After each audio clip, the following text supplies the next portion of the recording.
복되는 하나님이 주시는 말씀은 창세기 2장 18절에서 23절입니다. 창세기 18장 18절에서 23절 우리 한 절씩 교독식으로 읽고 23절은 다 함께 읽겠습니다. 여호와 하나님이 이르시되 사람이 혼자 사는 것이 좋지 아니하니 내가 그를 위하여 돕는 배필을 지으리라 하시니라.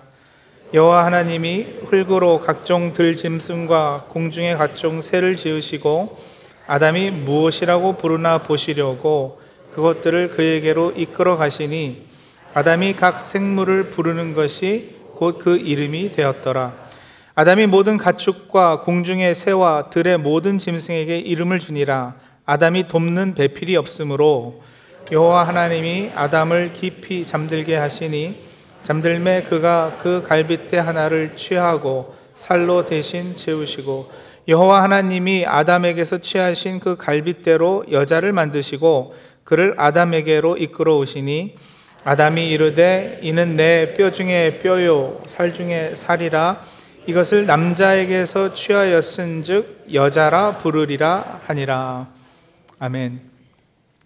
독실한 기독교인이셨던 김현승 시인은 고독을 주제로 글을 많이 쓰셨습니다. 그 중에 군중 속의 고독이라는 시가 있습니다. 제가 읽어드릴게요.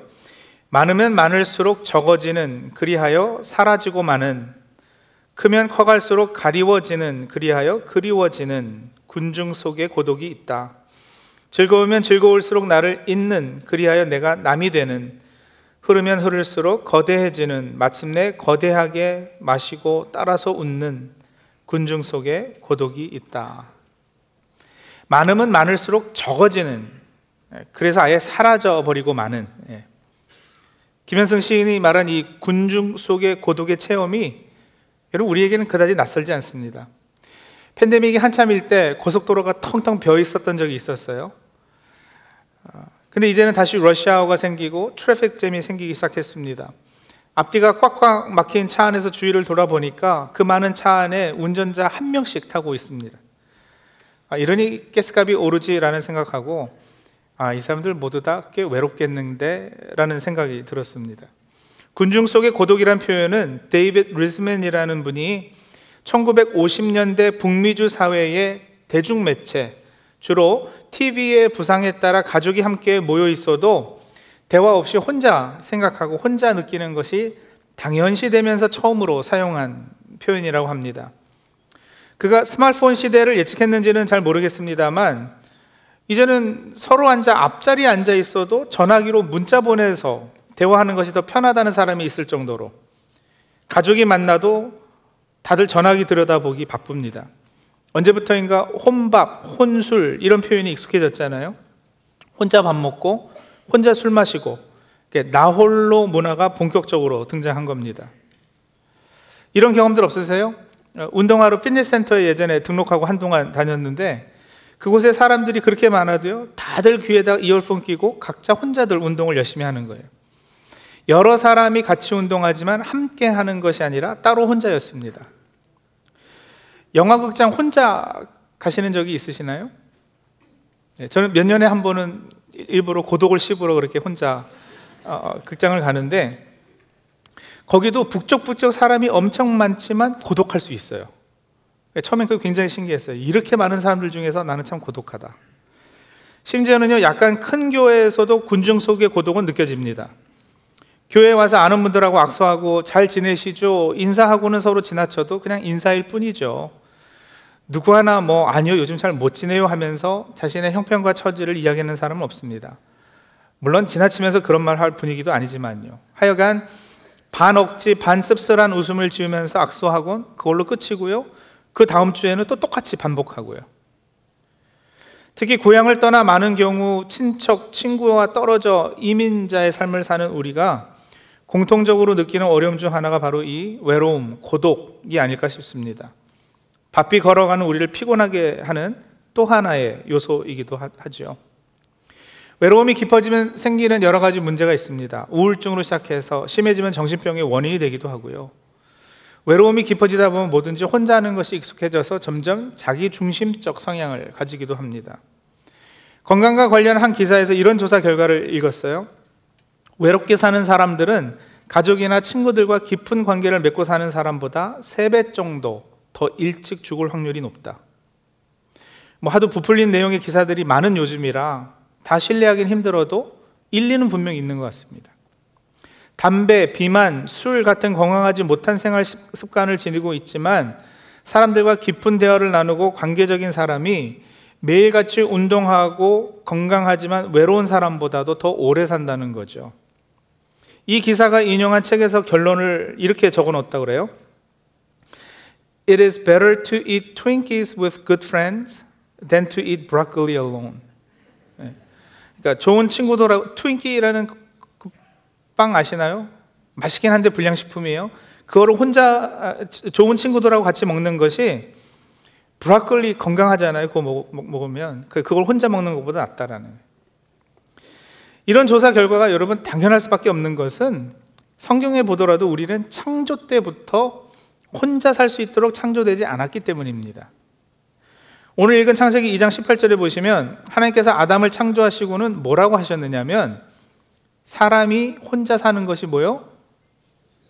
좋지 않다. 네. 세번역 성경은 혼자 있는 것이 좋지 않으니 이렇게 하셨어요. 좋지 않다, 노굿이다, NG 났다 그 말이잖아요. 돌려놓고 보면 나쁘다라는 말이기도 해요. 나쁘다.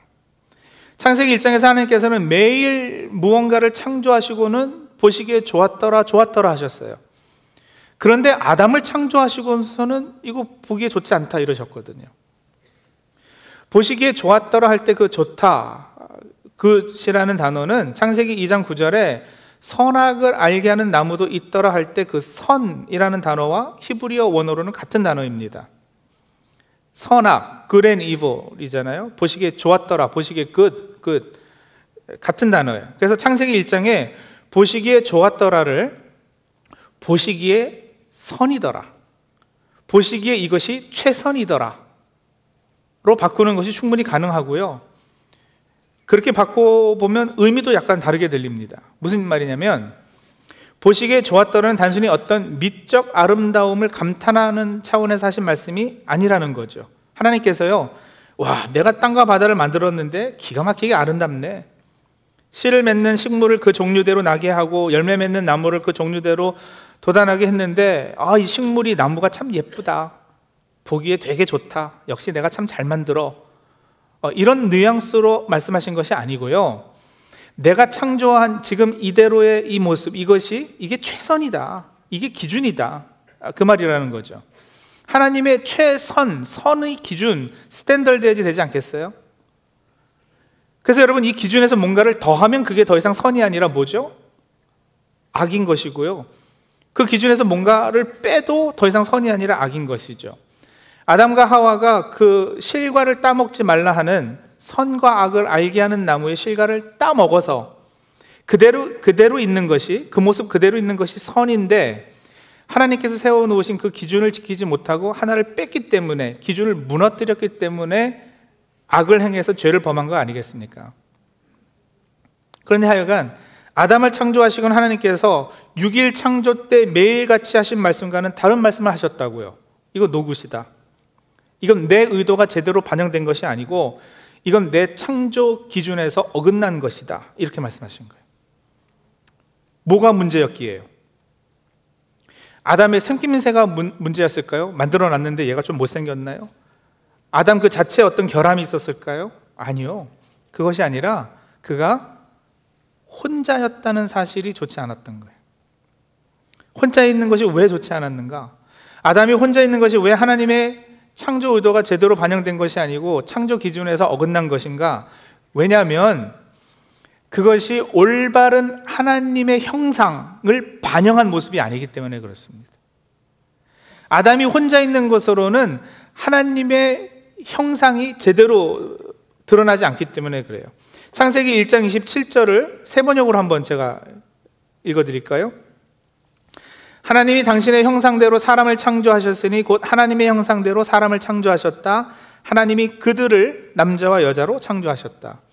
이 구절에서 사람을 창조하셨으니 할 때 사람은 단수가 사용이 되고요, 그들을 남자와 여자로 창조하셨다 할 때 그들은 당연히 복수입니다. 그 ESV 영어 성경 번역도요, So God created man in his own image. In the image of God he created him. Male and female he created them. 이랬거든요. 하나님의 형상대로 인간을 만들었는데 인간은 힘이고 남자와 여자 them인 거예요. 그러면 여러분 질문할게요. 하나님은 혼자이십니까? 여럿이십니까? 하나님은 단수세요? 복수세요? 제가 무슨 주장하려는지 감이 잡히세요? 방지기 교육 거실반 할 때 방지기님들은 이미 배우셨잖아요. 하나님의 존재 양식은 동시에 단수이면서 복수입니다.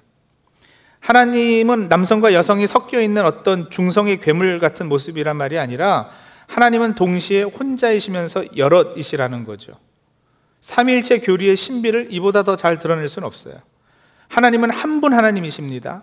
하지만 각각 구별되고 독립된 세 인격이 삼위로 계셔서 영원부터 영원까지 삼위가 공동체를 이루고 계시는 거예요.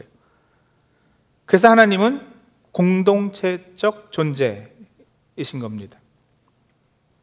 하나님은 사랑이시라고 성경은 말하는데 하나님의 가장 기본되고 본질적인 속성이 사랑인 것도 하나님의 존재가 공동체적 존재이시기에 그렇습니다. 하나님이 만약에 혼자이시면, 즉 숫자로 1, 하나이신 솔로 신이라면 그 속성이 사랑일 수 없다니까요. 전에 말씀드렸잖아요. 사랑은 너와 내가 서로 쌍방이 하는 거예요. 내가 있고 타자가 있어야지 돼요. 왔다 갔다 해야지 돼요.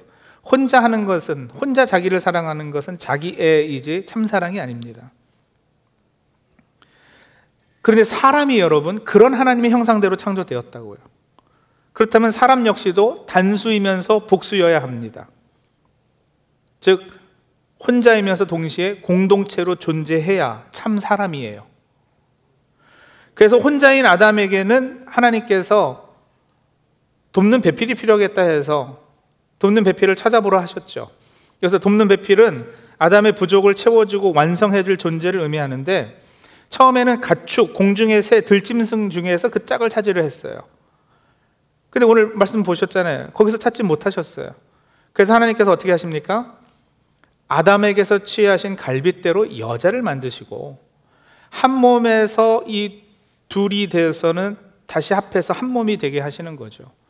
이렇게 남자와 여자 각각 구별되고 독립된 그들, them이에요, 복수예요. 그들이 합해서 한 몸, 하나가 되어서 삼위일체 하나님의 신비를 간직하는 거고요. 그런 하나님의 형상을 소유한 존재가 된 것이죠. 혼자이면서 공동체로 존재해야 이 하나님의 형상의 회복이 올바를 수 있는 거예요. 신앙심 좋은 분이 가끔요, 난 다른 거 다 필요 없어. 난 다른 사람도 필요 없어. 난 하나님만 있으면 돼. 라고 말하는 경우가 간혹 있어요. 과연 그럴까요, 여러분? 굉장히 신앙적이고 꽤 경건하게 들리잖아요. 난 하나님만 있으면 돼. 근데 절대 그렇지 않습니다.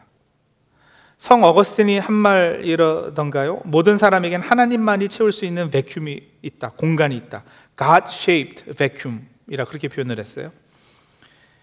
근데 여러분 동시에 우리 내면에는 사람만이 채울 수 있는 공간이 있는 것도 사실이에요. Man-shaped vacuum. 그래서 예수께서는 하나님이시지만 육신을 입고 이 땅에 인간으로 오셔서 구원 사역을 감당하신 거 아니겠어요?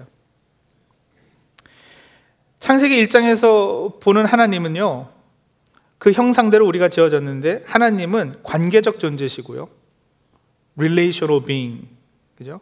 공동체적 존재, communal being. 그리고 우리 하나님은 통치하고 다스리시는 주권자이세요. sovereign being이세요. 관계적 존재 시기에 삼위로 계시면서 서로 사랑의 관계를 맺고 계시고요, 공동체적 존재이기 때문에 삼위가 그 사랑의 관계로 완벽한 하나됨을 이루고 계시고요, 통치하고 다스리시는 주권자이신데 그 통치 방식, 다스리시는 방법이 바로 그 사랑의 속성에서 자연스럽게 파생되는 섬김, 희생, 배려, 친절, 온유, 이런 성품들인 것이에요.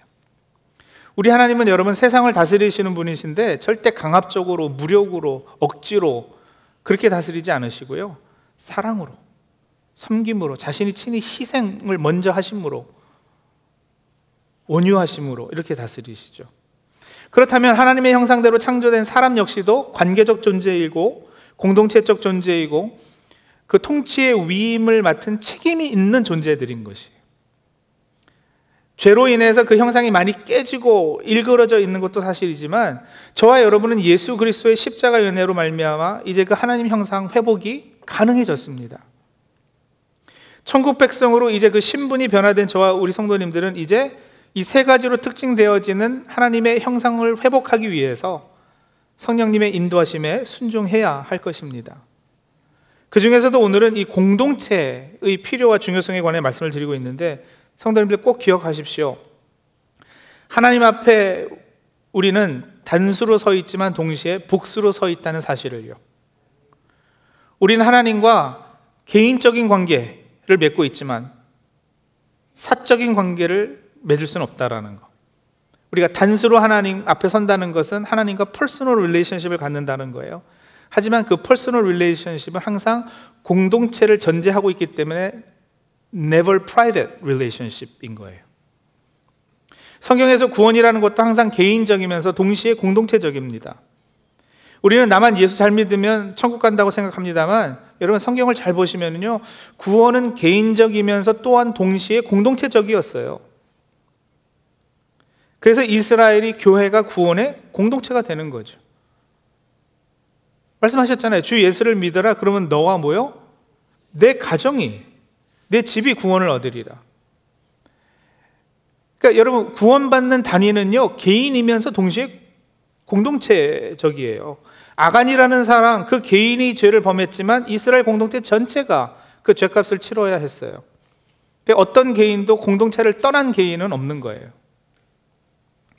코로나 팬데믹 기간이 다 쓸모없었던 건 분명 아닙니다. 순기능도 있었어요. 돌아보니 그래요. 근데 여러분 역기능도 크잖아요. 팬데믹 전에도 그런 현상이 전혀 없지는 않았지만 이제는 온라인으로도 예배 충분히 가능하고 그게 더 편하다. 거기에 맞들이기 시작한 게 좀 역기능이에요. 그것에 익숙해졌고요. 또 인터넷에 들어가서 얼마든지 유명 목사님들의 좋은 설교를 다 들을 수 있는 세상이 되었어요. 그것 자체는 물론 좋은 것이라 말할 수 있겠습니다만 여러분 그것이 공동체에 속해서 신앙생활하는 것을 대신하기 시작하면 그건 나쁜 거예요. 그것만큼 나쁜 것이 또 없습니다. 아니 목사님 좋은 설교 듣는 게 왜 나빠요? 왜냐면요 신앙은요 전체적이어야 되거든요. 홀리스틱해야 된단 말이에요. 지적인 부분, 감정적인 영역, 상호관계적인 부분 이게 다 통합해서요.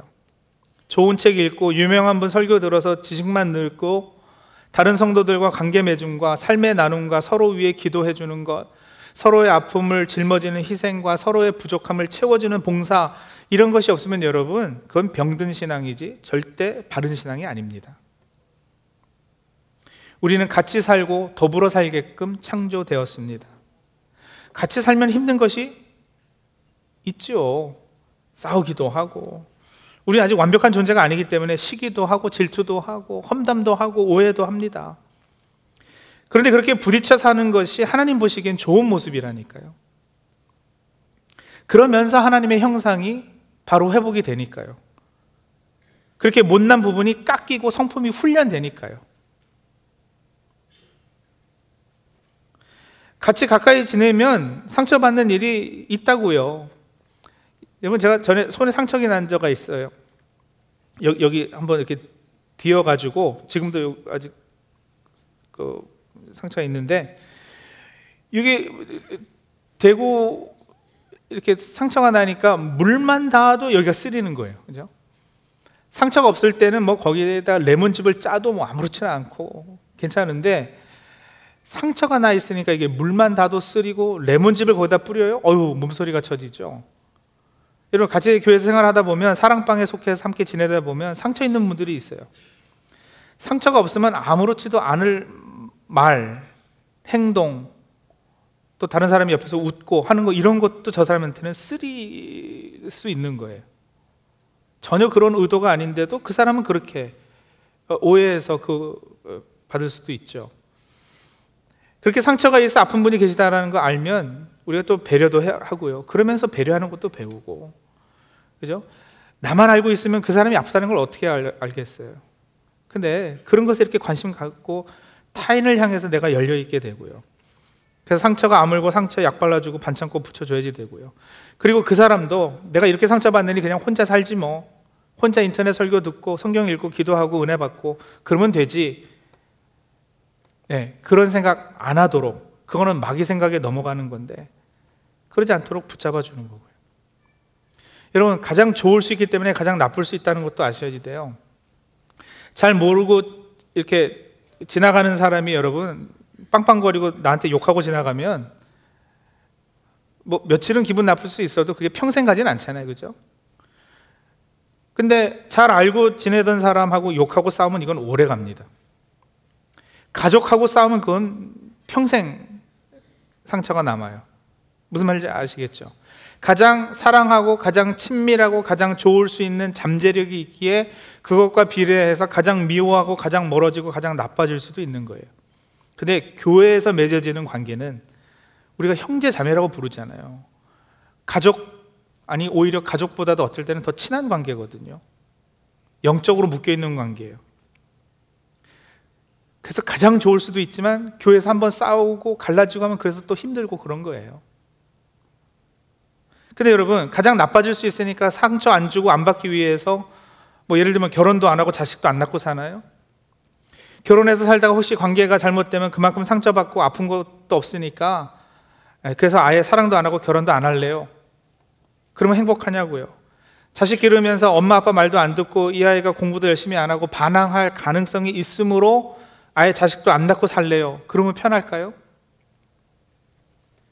하나님께서 인간이 죄짓고 하나님 마음을 아프게 하고 하나님 눈에서 눈물 흘리게 하실 것을 아셨기에 인간을 아예 창조 안 하셨던 것이 옳을까요? 독생자까지 보내셔서 십자가에 달려 죽게 하실 만큼 아프셨는데 그 가슴이 찢어지셨는데도 우리를 못 버리시고 돌아오게 하시는 사랑은 뭔가요? 그런 사랑을 뭐하러 하나요? 그렇게 힘들고 그렇게 눈물을 흘려야 하는 사랑은 못하러 하셨냐고요. 왜냐면요, 사랑은 그만한 값어치가 있기 때문에 그래요.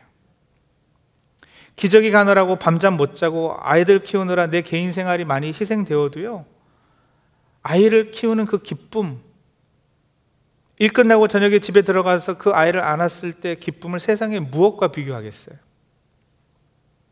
그 기쁨이 내가 살아있음을 깨닫게 해주잖아요. 사랑해야 살아있는 겁니다. 때론 상처가 있더라도요. 영적인 건 생명의 역사입니다. 모든 사랑은 영적입니다. 사랑은 생명의 역사이기 때문에 그래요. 하나님은 사랑이시잖아요. 그래서 모든 참된 사랑은 영적입니다. 우리 아이들이 어렸을 때 이 아이들 머리 위에 손 얹고 기도할 때요, 가슴이 확 달아오르고 뜨거워지고 눈물이 왈칵 쏟아지는 경험을 몇 번 했어요. 그러고 나서 왜 그럴까? 이건 뭐 슬픈 일이 아닌데 왜 그럴까? 나중에 깨달은 건요, 사랑하는 만큼 영적으로 깊게 맺어져 있기 때문에 그래요. 그 사랑의 전류가 흐르는 거죠. 머리에 손 얹고 기도할 때. 그래서 그 애틋함, 또 때로는 측은함, 이런 것이 다 담겨서 감정이 폭발하는. 여러분, 관계는 영원합니다. 물질은 다 두고 갈 거예요. 돈, 명예 뭐 다 두고 가요. 그런데 관계만은 영원합니다. 천국에서 영원히 같이 가지고 있을 것은 지금 우리가 여기서 맺고 있는 관계들이에요. 그렇게 여러분, 교회 믿음의 공동체 안에서 서로 관계 맺으며 살 수 있어야지 돼요. 그것도 사랑의 관계예요. 서로 섬기고 존중하고 아끼고 배려하고 살아야 그리스도의 성품이 우리 안에 열매 맺고 하나님의 형상이 회복될 것입니다. 그래야 그리스도의 장성한 분량에까지 우리가 이룰 수 있어요. 주일 예배만 왔다 갔다 해서는 절대 이룰 수 없는 신앙의 경지입니다. 자, 여러분, 이번 주부터 사랑방 모임이 재개됩니다. 이제 성도님들 다시 결단하시고 새롭게 시작하시죠. 팬데믹 기간에 온라인으로 예배하고 줌으로 사랑방 교제하면서 나도 모르게 익숙해진 게으름이 있지 않으십니까? 물론 예외가 있어요. 뭐 그래야 되는 분들은 죄책감 가지시라 하는 말씀은 아니에요. 근데 여러분, 얼굴과 얼굴을 맞대고 살과 살을 맞대고 하는 성도의 교제가 없이는 성장하지 않는 믿음의 영역이 분명히 있다는 거예요. 전에도 한번 언급했습니다만, 어떤 분이 좋다는 말의 어원이 조화롭다 이고 나쁘다의 어원은 나뿐이다 라고 설명하는 것을 들은 적이 있어요. 맞는 것 같아요. 나뿐인 것은 나쁜 겁니다. 저는 주님의 몸된 교회를 무척 사랑하는데요, 교회에서 받은 상처도 분명 있죠. 저도 아시잖아요. 미국 이민 와서 교회 장로라는 사람한테 호되게 당한 일이 있었다고요. 그런 일이 없지는 않지만 여러분, 교회 공동체를 통해서 저는 예수님을 만나고 생명을 얻었고 풍성히 얻었어요. 교회라면, 기독교인이라면 치를 떨었던 우리 가족이지만 은혜지요. 택하신 이를 부르는 하나님의 열심 때문이죠. 결국 다시 교회로 돌아가게 됐고요, 한 교회 공동체에 속하게 됐는데, 처음 제가 이렇게 교회 다니면서는 고등학생 때 교회에 와서 중고등부 모임에 들어가지 않았대요. 저도 어렴풋이 기억나는데 같이 지내던 청년부 형들이 나중에 이렇게 해주는 얘기들을 들어보면, 얘가 예배 시간에 예배 드리러 교회 안에 안 들어가고 파킹장에서 혼자 꽃 보고 혼자 개미 세고 그러고 있었다라는 거죠. 그래서 청년부 계시던 누나 하나가요, 쟤 저렇게 혼자 두면 안 되겠다, 위험하다 해가지고 중고등부는 안 들어간다 그러니까는 청년부로 데리고 들어가 주셨어요. 청년부 들어갔는데 막 누나들 형들이 이뻐해 주는 거예요. 밥 먹는데 데리고 다니면서 밥 사주고, 기독교 서적 사주어서 읽게 하고, 기도해주고, 성경 공부 시간에 같이 들어오라 하고, 찬양하는데 얼마나 신이 나던지요. 기타 코드 한 2개인가 3개인가 배웠는데 찬양 인도하라고 그랬어요. 가지고 막 모나 된 듯이 교회에서 찬양 인도도 하고요. 근데 여러분, 그러면서 자신감도 생기고요, 열등감도 사라지고, 사랑받는 것이 뭔지 알게 되고요. 제가 그 교회 공동체에서 그렇게 살게 됐어요. 예수님, 제가 그때 예수님을 제대로 알아서 교회를 다녔을까요? 기독교 교리를 배워서 믿음이 생겼을까요? 아니에요. 그 공동체에서 그냥 같이 지내는 가운데 그 형들이, 내 삶 가운데 일어나는 일들이 하나님의 큰 그림 안에서 이런 의미가 있지 않을까 얘기해주고 해석해주고, 제가 2세 교육에 대한 소망을 갖게 된 계기, 그래서 신학교 가게 된 계기들이 다 그분들과 그 공동체에서 함께 살면서 이루어진 것들이에요. 감사하죠. 감사하게도 저는 그때 혼자이지 않았어요. 혼자였으면 저도 제 인생도 참 나빴을 겁니다. 하지만 그때 그 교회, 그 청년부 공동체가 참 좋은 공동체였어요. 하나님 보시기에 참 좋았다 할 만한 생명이 역사하는 공동체였습니다. 그렇습니다, 여러분. 건강한 믿음의 공동체에 속해서 더불어 함께 말씀을 나누고 삶을 나눌 때 생명을 얻되 풍성히 얻게 되는 은혜가 함께 할 것입니다.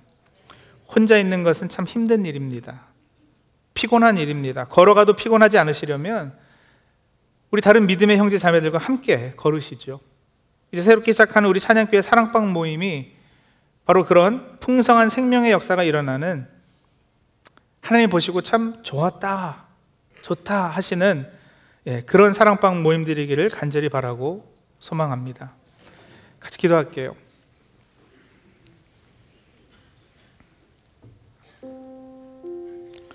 성도님들, 신앙생활 잘하고 계십니까? 잘 어떻게 하고 계시는데요? 인터넷 들어가서 유명한 목사님들 설교 막 여러 편 일주일에 몇 개씩 듣고 그러세요?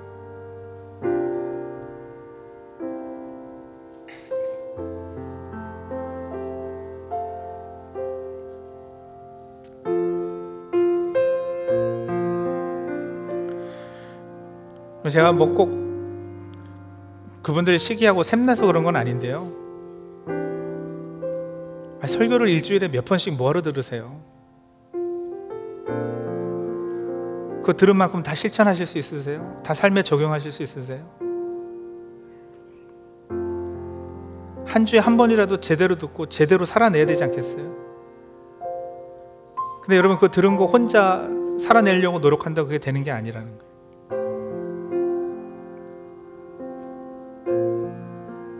같은 신앙을 소유한 믿음의 형제 자매들이 같이 앞에서 끌어주고 뒤에서 밀어주고,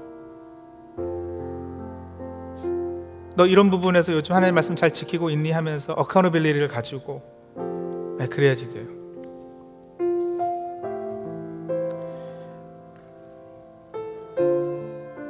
그래서 성도님들, 정 상황이 안 되면 어쩔 수 없지만 그냥 게을러서, 마음이 없어서, 마음의 여유가 없어서 그동안 사랑방 참여 못했다면 우리 한 학기 쉬고 다시 시작하는 이번 사랑방 모임부터는 참여하십시오. 방지기들한테 연락 받으셨으면 하겠다고 답하시고요. 좀 더 생각해 볼게요 이랬던 분들도 다시 방지기 연락하셔가지고 나가겠습니다 하시고, 우리 사랑방 모임 다시 잘 한번 시작해 보죠. 그 안에서 나는 하나님 앞에서 단수로 서 있지만 그 믿음의 식구들과 복수로 서야 하나님의 형상이 내 안에 온전히 회복된다는 거 기억하시고, 그렇게 하기로 한번 결단하는 그런 시간 갖도록 하죠. 하나님, 우리 안에서 그렇게 신앙생활할 때 하나님의 형상이 온전히 회복되고 그리스도의 장성의 분량에 이르게 되는 저와 우리 믿음의 식구들 다 되게 도와주옵소서. 우리 결단과 그런 기도 제목 가지고 하나님 앞에 잠시 나가도록 하겠습니다. 기도하겠습니다.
하나님, 우리 안에 하나님의 형상이 온전히 회복되기를 기도합니다.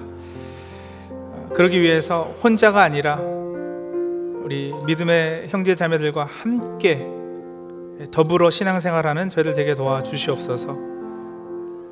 거기서 함께 삶을 나누고 또 들린 하나님의 말씀을 삶에 적용하고 서로 격려하고 위로하고 서로에게 힘이 되어주고 서로를 위해 기도하며 그렇게 하나된 모습으로 하나님 앞에 단수로 또 복수로 서 있을 수 있는 우리 다 되게 도와주시옵소서. 새롭게 시작하는 사랑방 모임 위에 하나님께서 복 내려주시고 수고하는 방지기들에게도 하나님께서 늘 격려하고 힘주시고 많은 사랑방 식구들이 참여하여서 참으로 복된 생명의 역사가 이때 풍성한 생명 역사가 일어나는 사랑방 모임 될 수 있도록 역사해 주시옵소서. 예수님의 이름으로 감사하며 기도합니다. 아멘.